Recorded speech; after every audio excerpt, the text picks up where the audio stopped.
Jaws, 1975, is not just a film. It's a phenomenon that completely changed Hollywood and instilled the fear of the ocean into the subconscious of millions. More than half a century later, the obsession it created still lingers. But few know that behind this masterpiece lie countless strange facts, chaotic moments, and crazy decisions that almost sank this legendary shark before it even swam onto the big screen. Let's explore 15 secrets you never knew about Jaws.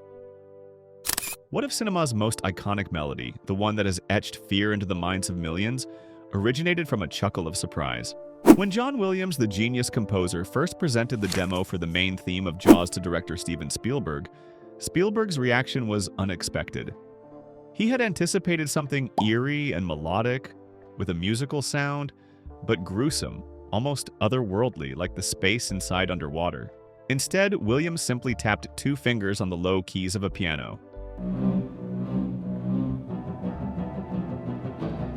At first, Spielberg burst out laughing, thinking Williams was joking. "I thought he had a great sense of humor and was pulling my leg," Spielberg recounted. He added, "And he said, 'No, that's the Jaws theme.' I said, 'Play it again.' And he played it again, and suddenly it sounded right." John Williams found the signature for the entire film with just 2 notes a half step apart, typically presented in the low register of the orchestra: bass, cello, bassoons, trombones, and tuba, creating a persistent and relentless rhythm, ostinato. He described the theme as grinding away at you like a shark will, instinctual, relentless, unstoppable. He also noted that it gradually becomes more insistent in the early part of the film. This choice of instrumentation and playing style conveyed an uncompromising, primal sense of the beast. Its astonishing simplicity became one of the most powerful ideas, forcing you to listen. This choice created a primal fear, deeply ingrained in the audience's subconscious, becoming a symbol of imminent danger. The success of the score not only elevated the film, but also solidified John Williams' position as a leading Hollywood composer.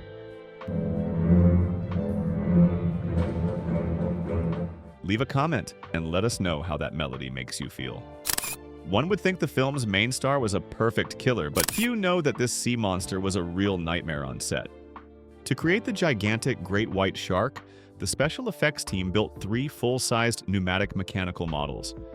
They were nicknamed Bruce after Spielberg's lawyer, Bruce Raymer. However, these sharks were notoriously extremely unreliable and prone to breaking down in salt water. The neoprene used for the shark's skin became waterlogged, causing them to swell, and the towing shark model frequently snagged on seaweed. In one incident, the platform used to tow 2 side-view sharks flipped over while being lowered to the ocean floor, forcing a team of divers to salvage it. This caused significant delays in the filming schedule, leading the crew to nickname the film Flaws instead of Jaws. This constant struggle to control Bruce forced Spielberg to change his approach. Instead of having the shark appear frequently, he opted to imply its presence through yellow buoys, clever camera angles, and Williams' music. This method, likened to that of master Alfred Hitchcock, transformed a major technical problem into an artistic strength, significantly enhancing the film's suspense. As Spielberg later said, the film changed from a Japanese horror film shown on a Saturday matinee to a Hitchcock-style thriller. The less seen, the more effective. Or in other words, the shark not working was a godsend. It made me more like Alfred Hitchcock than Ray Harryhausen. This placed a greater burden on the acting, forcing the actors to convey horror as naturally as possible for the audience to believe in the existence of the giant shark. Spielberg, a young director at 26, made a production decision that seemed foolish to the point of being reckless. Initially, producers Richard D. Zanuck and David Brown considered entrusting Jaws to a more experienced director, even thinking of John Sturges, who had directed the sea film The Old Man and the Sea. But Steven Spielberg, having just completed his debut film The Sugarland Express for them, read a draft of the Jaws novel and was immediately captivated. He found that the story had similarities to his 1971 television film, Duel, in that both were about huge monsters going after average people. Despite concerns about being typecast as a director of truck and shark movies, Spielberg insisted on filming in the open ocean rather than the safer, more controllable studio water tank. Martha's Vineyard was chosen as the primary filming location because its sandy seabed was no deeper than 35 feet, 11 meters, within 12 miles, 19 kilometers of the shore, allowing the mechanical shark to operate while remaining out of sight from land. This was an unprecedented decision for a major Hollywood film at the time, and it caused countless problems. Cameras got waterlogged, unwanted sailboats drifted into frame, and Quint, Brody, and Hooper's boat, the Orca, even nearly sank with the actors on board. Carl Gottlieb, the screenwriter, almost got decapitated by a propeller, and Richard Dreyfuss was almost trapped in the steel cage. However, Spielberg believed that filming at sea would provide an authenticity and drama unattainable in a studio environment. This reckless decision gave Jaws a unique cinematic style, though at the cost of the budget doubling from $3.5 million to $9 million, and the filming schedule extending from 55 days to 159 days. Even the ill-fated boat that took the hunters to sea couldn't escape a tragic fate, nearly dragging the entire crew to the deep sea.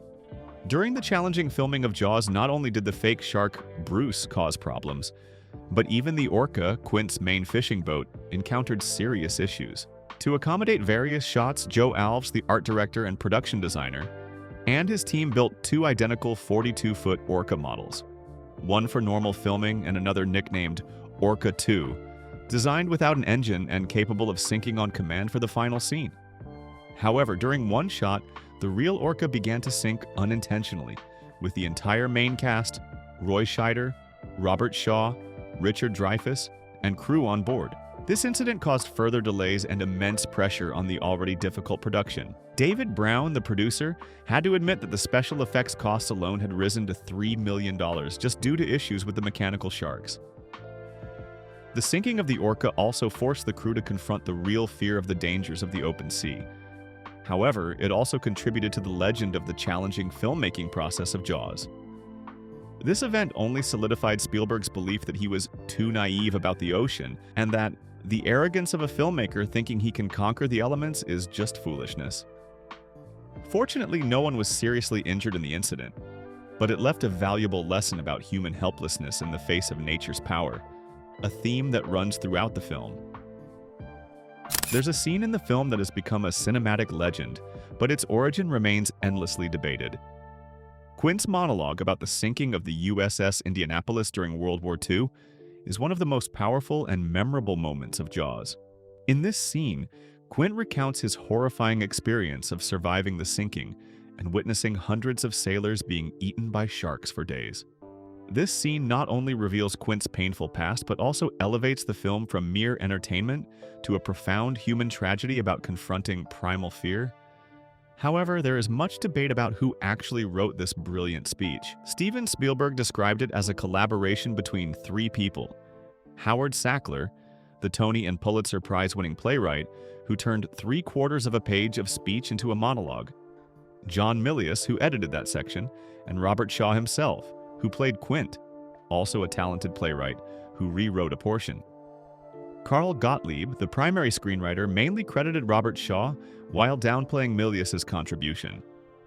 Regardless of its origin, Robert Shaw's performance, reportedly delivered while intoxicated, transformed this scene into a haunting and memorable display, touching upon humanity's primal fears. It later became the only part that impressed me for some viewers.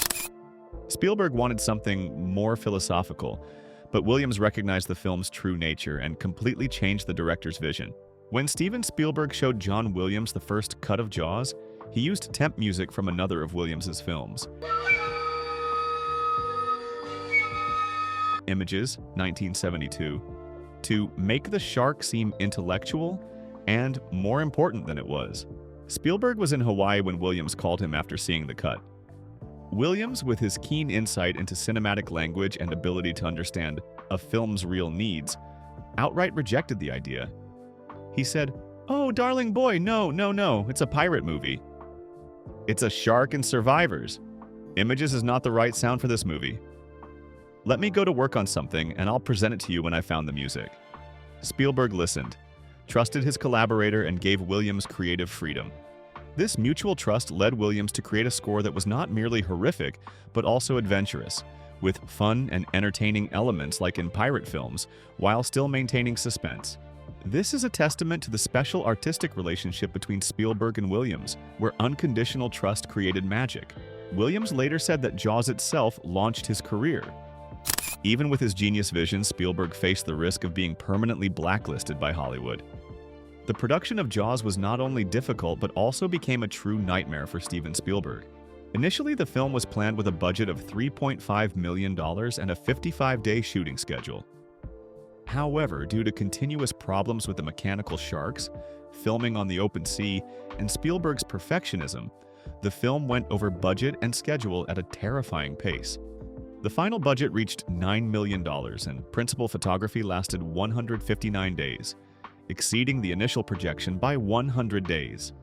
Spielberg once thought that his filmmaking career was over.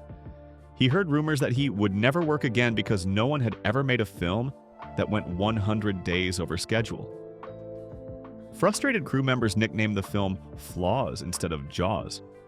In a typical 12-hour workday, Spielberg estimated that an average of only 4 hours were actually spent filming.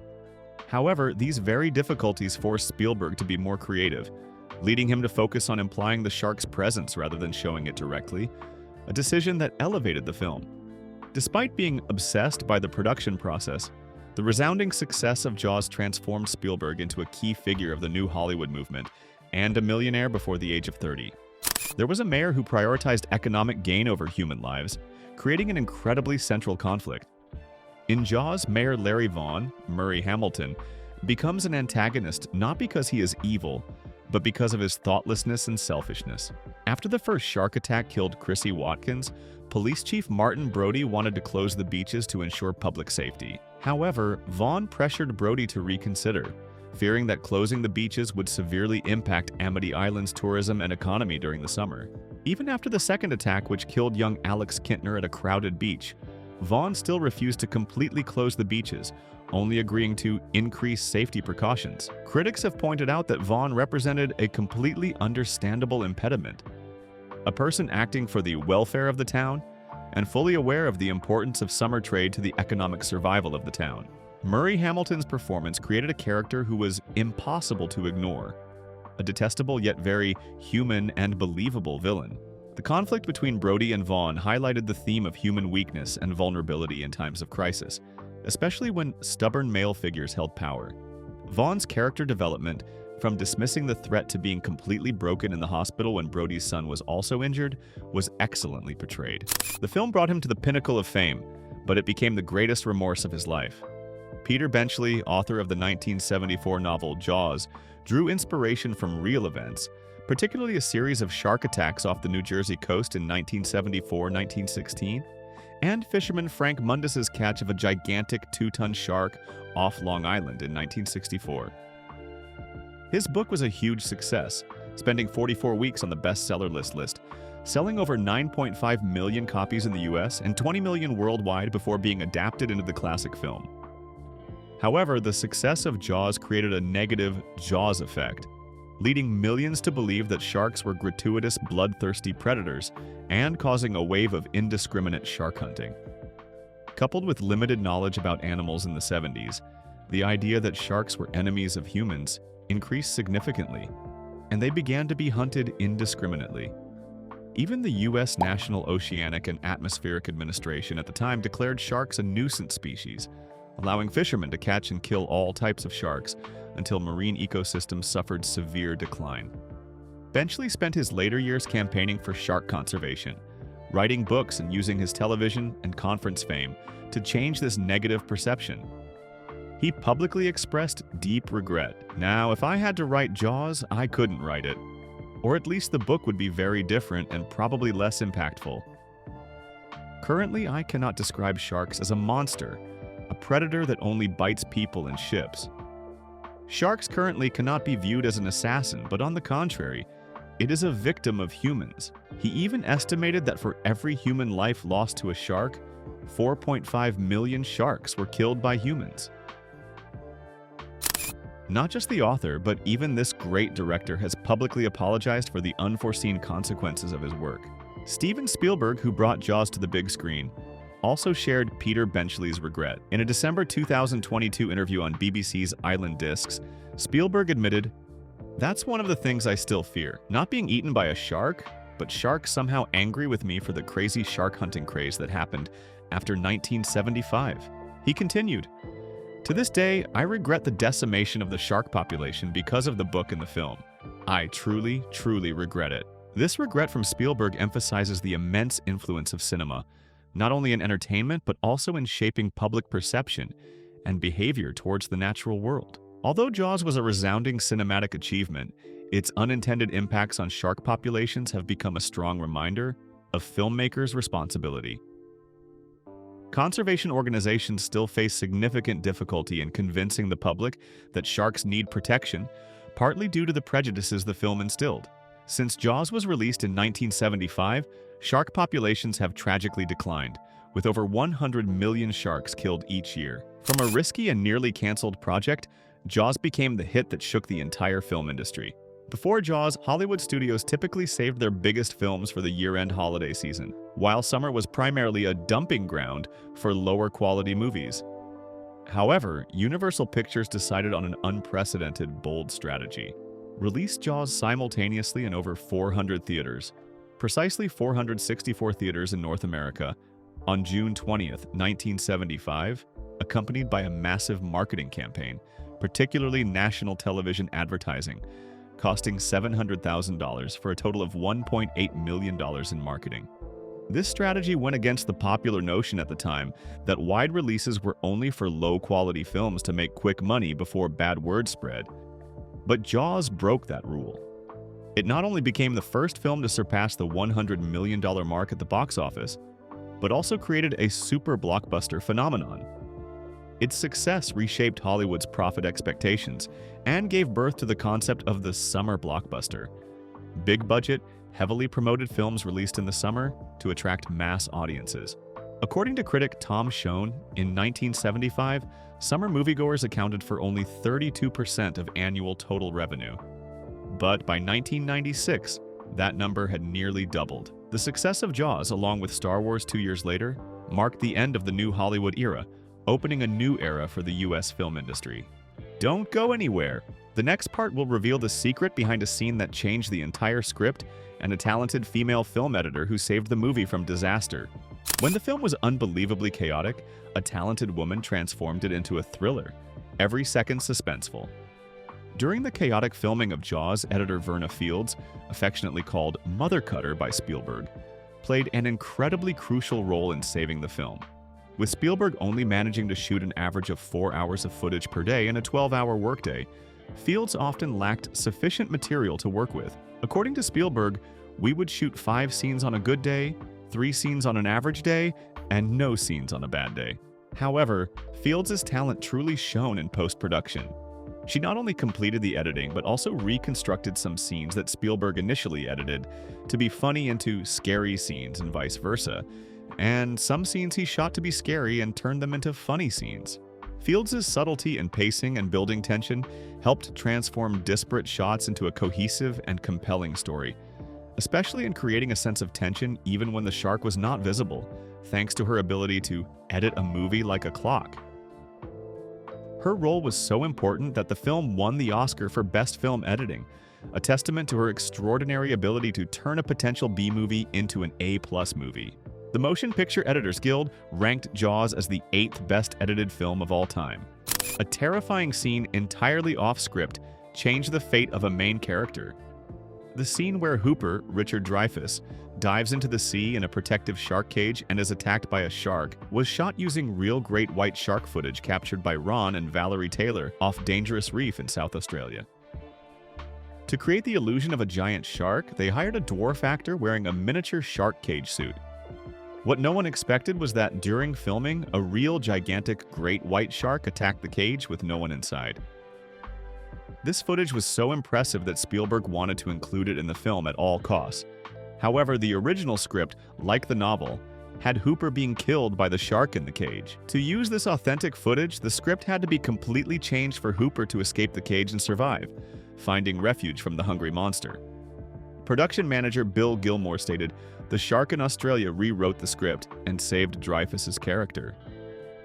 This is a rare example of real-life events not only influencing production, but also altering the storyline and the fates of main characters, demonstrating Spielberg's flexibility and adaptability in difficult situations. Even one of Hollywood's greatest directors has his own fears, and it led to a strange tradition in his career. Steven Spielberg confessed that he was not present on set when the final scene of Jaws, where the shark explodes, was filmed. The reason? He believed the crew planned to throw him into the water after the scene was finished. Spielberg, who had already faced countless problems with filming at sea and the malfunctioning Bruce shark, with waterlogged cameras and the orca boat nearly sinking, developed a certain aversion to water throughout the production. Since then, Spielberg's absence from the final shot of his films has become a tradition. This reveals a human and surprising aspect of a director known for his ability to control every detail on set. It is also a humorous reminder of the stress and pressure he faced while creating one of the first blockbusters in history, and how he found unique ways to alleviate that pressure. One of the most memorable lines in cinematic history almost went unheard by audiences. The classic line by Roy Scheider as Chief Brody, "You're gonna need a bigger boat," is spoken after Brody first sees the enormous size of the shark. It is one of the most quoted lines of all time and was ranked 35th on the American Film Institute's list of 100 greatest movie quotes. However, in early test screenings, the audience's shouts and strong reactions drowned out the line, making it difficult to hear. Spielberg decided to reshoot the scene, extending Brody's reaction after the shark jumped behind him, and increasing the line's volume in the final cut. This scene was reshot in editor Verna Fields' swimming pool in Encino, California, with powdered milk poured into the pool to simulate the murky waters of Martha's Vineyard. This small adjustment ensured that an iconic moment was not missed, contributing to the film's overall effectiveness and solidifying the line's place in popular culture. If you love stories behind the scenes and cinematic secrets, don't forget to like this video, subscribe to the Weird Film Facts channel, and share it with your friends. We will continue to bring you the weirdest facts you've never known. Thanks for watching.